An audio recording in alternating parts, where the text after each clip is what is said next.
Hello दोस्तों, मैं हूं सीएस अमी अहमद और आप सभी का मेरे YouTube चैनल पे स्वागत है। आज हम शुरू करेंगे एक नई सीरीज। जैसा कि नया साल आया है तो नए साल में एक नई सीरीज हम शुरू करते हैं। आज से हम जो सीरीज शुरू करेंगे वो सेक्शन 115 की सीरीज होगी। इसमें हम बहुत सारे सेक्शंस के बारे में जानेंगे। सबसे पहले डिस्कस हम करते हैं सेक्शन 115A, जो कि बात करता है टैक्स ऑन डिविडेंड, रॉयल्टी और fees for technical services in case of foreign companies या नॉन रेसिडेंट। ये सेक्शन क्या कहते हैं?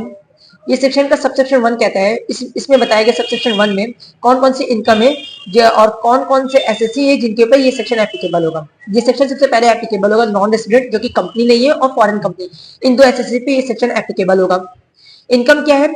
सबसेक्शन 1 क्लॉज ए में बताई गई है। डिविडेंड की इनकम हो गई, या फिर इनकम हो रही नेचर ऑफ इंटरेस्ट है, जो कि गवर्नमेंट या इंडियन कंसर्न ने बोरो किया है फॉरेन करेंसी में, नॉन रेसिडेंट या फॉरेन कंपनी से, या फिर इनकम अर्न हो रही है यूनिट से या फिर यूटीआई से, जो कि इन्होंने फॉरेन करेंसी में परचेज किया है, या फिर इंटरेस्ट की इनकम हो गई जो कि सेक्शन 194 एलसी, एलडी और एलबीए में बताई गई है। वो सारी अगर इन तरीके की इनकम वो रिसीव्ड कर रहे हैं जो कि क्लॉज ए में बताया गया, तो इसमें वो टैक्स पे करेंगे। डिविडेंड की इनकम पे 20% के रेट से टैक्स पे करेंगे, लेकिन अगर डिविडेंड आईएफएससी से रिसीव्ड हो रही है तो उस पे 10% के रेट से टैक्स पे करेंगे। आईएफएससी के अलावा किसी और यूनिट से, किसी और कंसर्न से उन्हें डिविडेंड रिसीव्ड हो रहा है तो वहां पे 20% के रेट से टैक्स पे करेंगे।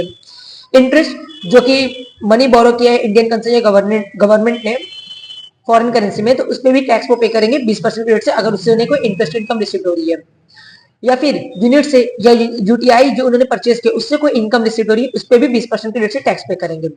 उनके अलावा जो सेक्शन 194 एलसी, एलडी और एलबीए वाली इनकम इंटरेस्ट जो रिसीव होने हो रहा है, तो वो उनके जो रेस्पेक्टिव सेक्शन से टीडीएस के उसमें जो रेट ऑफ टैक्स बताया गया, जो 5% और 10% जो भी रेट ऑफ टैक्स बताया गया, तो उसके अकॉर्डिंग वो टैक्स पे करेंगे उन सारी इनकम में। बाकी उनके अलावा जो भी इनकम होगी उस पर 20% के रेट से वो टैक्स पे कर देंगे।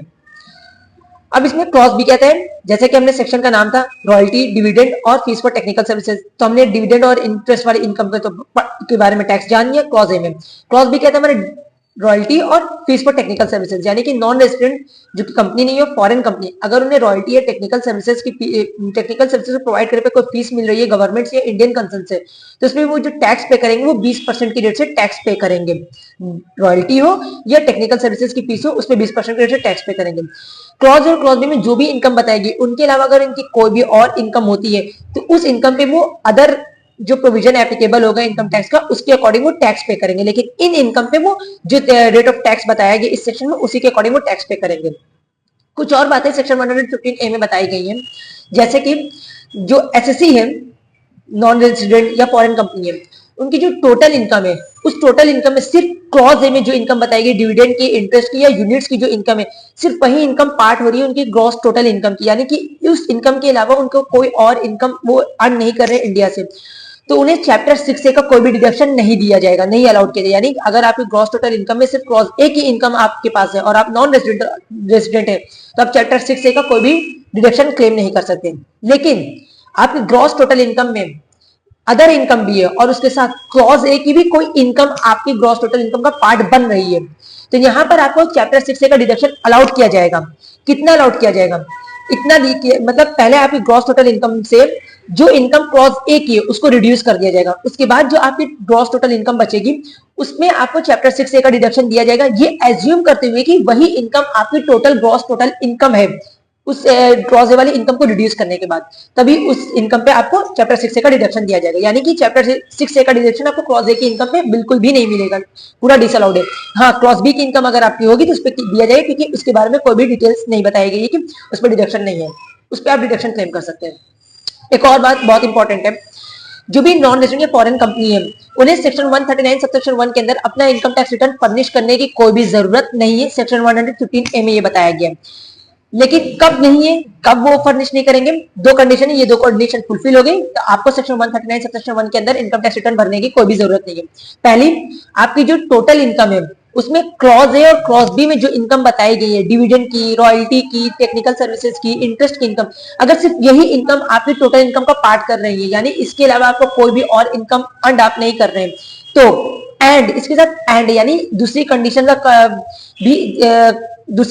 का भी पूरा होना जरूरी है। क्या है? ऐड कि जो भी इनकम आप रिसीव कर रहे हैं उस इनकम के अगेंस्ट रेस्पेक्टिव सेक्शन के अंदर आपका टीडीएस डिडक्ट हो गया हो, और वो जो टीडीएस का रेट है वो जो सेक्शन 115A में जो इनकम टैक्स का रेट बताया गया उससे कम नहीं है टीडीएस का रेट, तभी आप सेक्शन 139 सब सेक्शन 1 के अंडर आपको इनकम टैक्स रिटर्न फर्निश करने की कोई भी जरूरत नहीं है। अगर ये दोनों कंडीशन फुलफिल हो गई तो आपको अपना इनकम टैक्स रिटर्न भरने की जरूरत नहीं है, लेकिन ये नॉन रेजिडेंट फॉरेन कंपनी के लिए है। और अगर इनमें से कोई भी कंडीशन फुलफिल नहीं होती, यानी आपको इन इनकम के अलावा कोई और भी इनकम आप अर्न कर रहे हैं, तो वहां पे आपको रिटर्न फर्निश करने की जरूरत है।